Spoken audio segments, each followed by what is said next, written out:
We're turning Mexico into a narco state because of our inaction on the border, and they're beginning to have even footholds and even take over communities in the United States of America. One of these outstanding questions is how President Biden's border crisis and this administration's open border policies have aided and abetted trafficking of illicit drugs such as fentanyl. The Trump administration's stance on securing the southern border helped make America safer, stop the flow of opioids into the nation, and reduce overdose deaths. I know addiction is a critical issue.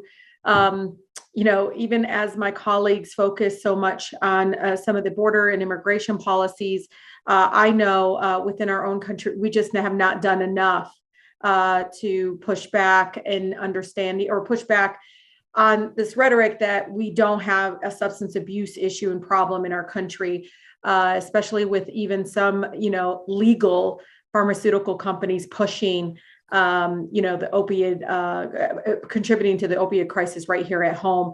And many of my colleagues continue to actually benefit through political contributions from some of the same folks that continue to push those drugs onto our families.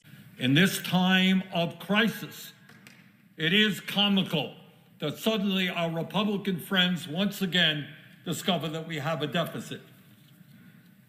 This is a moment of emergency. Mr. President, Madam President, several months ago, I introduced legislation along with Senator Kamala Harris, now our Vice President-elect, and Senator Markey, that would, during the course of this economic crisis, provide $2,000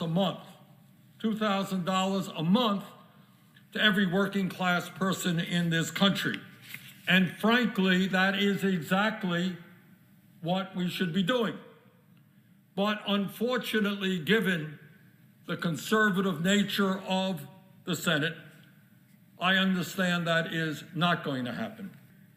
At a time when huge corporations were making record-breaking profits, the Republican leadership here in the Senate was able to provide over $1 trillion in tax breaks to the 1% in large corporations. Yes, so we could do all of those things.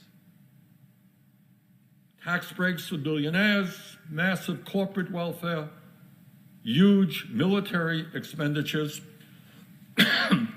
But in the midst of the worst economic meltdown since the Great Depression, somehow Congress is unable to respond effectively.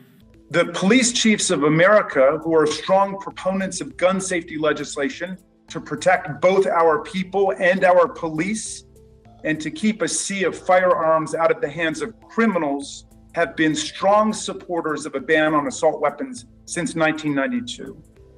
But that doesn't move our Republican colleagues, who often describe themselves as supporters of the police. No matter what we suggest to end the slaughter in our schools, our movie theaters, our churches, our synagogues, our streets, they claim the Second Amendment forbids it.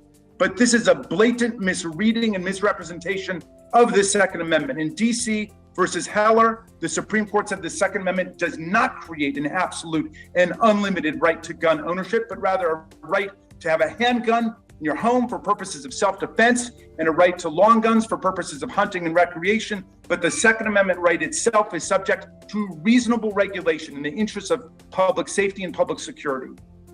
And the same people willing to overthrow 50 years of Supreme Court precedent on the constitutional right to privacy in order to advance what they call a pro-life agenda that most Americans reject will not even accept what the Supreme Court has actually said about the Constitution and reasonable gun safety regulation in order to promote a pro-life agenda that the vast majority of American people support.